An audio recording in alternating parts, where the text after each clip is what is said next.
دریم دعا عائشہ رضی اللہ عنہ روایت تے او دا کم روایت چی منگ ذکر کو دا امام مسلم امام ترمیزی راوڑا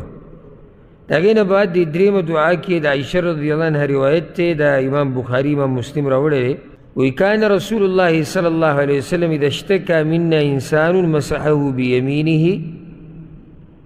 چی بمن کی بکلم یو کس بیمار شن رسول صلی اللہ علیہ وسلم پاگا باندی خپل خیلا سراخ کو دا دعا بیوی دا دمہ چوری طریقہ دا خیلاس پا آغا زی باندی چی بکم زی سا بکم زی باندی تکلیف او درد تھی او دا دعا بیوی اذهب البأس رب الناس دا بیماری لری کا اے دخل کو ربا وشفی شفا ورکا انت الشافی تشفا ورکا ان کے لا شفاء الا شفاؤک نشتی شفا مگر ستا دا طرف ندا چیتے ورکی شفاء لا یغادر سقما دیسی شفا ورکا چی حس قسم بیماری شاتا پرینی تھی چاہتے ہے تے ہوا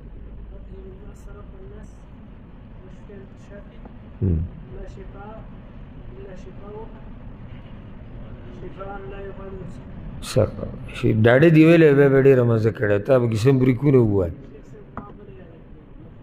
ہاں تے ہوا وشفی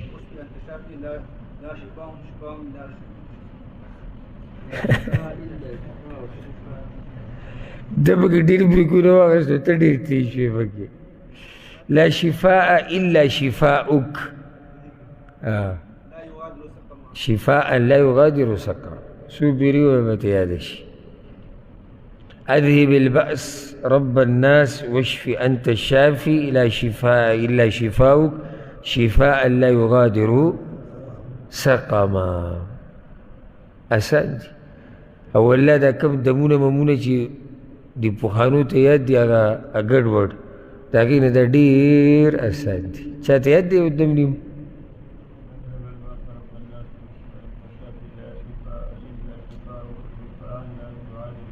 بارك الله فيك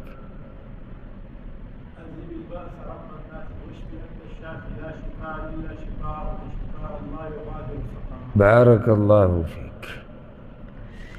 أسيدي دعاك مسيطة توجه لالا دلانا لو سوك شفاء نشي اگر کاغا پیغمبر تھی زکی چی دیزی کی رسول صلی اللہ علیہ وسلم پہ لاس رکھا گی گرے او وی اللہ توی اللہ شفا والا ورک او چی دا خبر چاہتا ہو کہ کنا کم خلقو چی دا نظریہ دا چی رسول صلی اللہ علیہ وسلم سر خزانی دیو دا او یخ بے ادبا گستاخ رسول دیوی دا آگا خرق دی چی ورب الکعب قسم پہ تخورم دو یور چرتا قرآن و حدیث کی سوچ نہ دے کرے او که سوچی کڑے وی تدبوری کڑے وی دا قسم خبری بے نکوان وہ سوی دا دانو یعنی ننکو او دا زخم دا پار دعا عائشہ رضی اللہ عنہ روایت راوڑے چی دا امام مسلم راوڑے دے وی کان اذا اشتکل انسان الشیء منه او کانت به قرحة او جرح کل بچی یو انسان باندی دانا رو خط یا با زخمیو او شکایت بیو کو قال النبی صلی اللہ علیہ وسلم باسبوعه رسول صلی اللہ علیہ وسلم اقبل دا شہادت دا گوتا پزمک کی خوتا او دا دی منگ وضاحت مخی کڑے ہو ما تخکاری دا مشکات پا درسونو کی او دا ذکر بیوی بسم اللہ پا مدد نم دا اللہ سر تربت ارضنا زمنگ دا ملک خاور دا بریقت بعضنا پا منگ کی یو کس پلاڑو سر لیشفا سقیمنا باذن ربنا زمنگ مریض تا با شفا ملاوی کی پا اجازت درب زمنگا یا چی شفا آغا تا ملاوشی پا اجازت زمنگ درب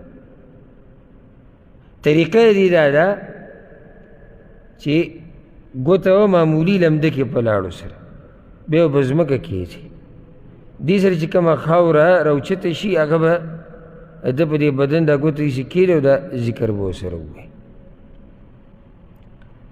او په دې ځمکه کې هم ګوره الله په دې خاوره کې الله ناشنا اثر اچولی دی د دې سره زخم راټولیږي او دا تپوس د هغه چا نه وکړي چې کوم مشران یې په هغه وخت کې دا دوایانې او دا طب او ډاکټري دومره مخکې نه وتلې یو طریقه دا وه نو ځکه به رسول صلی وسلم دا طریقه استعمالوله او دا به ورسره بسم الله ګوره شروع د الله په نوم سره کوي ښه بسم الله دې سره دړې وړې شي عقیده د هغه ټولو خلکو چې پیغمبر صلی الله علیه وسلم چې دی هغه مختار کل دی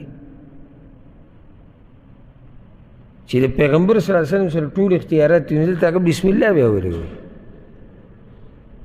خو به داسې به ویلی چې زه وله شفا ورکړو او بیا یې په اخره کې ووایي لیشفى سقیمنا باذن ربنا چې زمونږ دا بیمار ښه شي په اجازت د الله دا دعا به څوک وو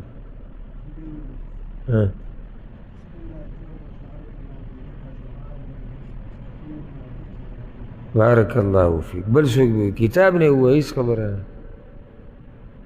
نه ته نه تا یې ووایه ته یې ووایه ته ووایه دا پال مات که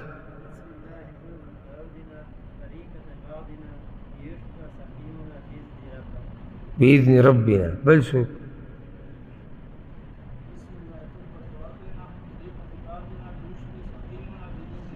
بارک الله فیک ما شاء الله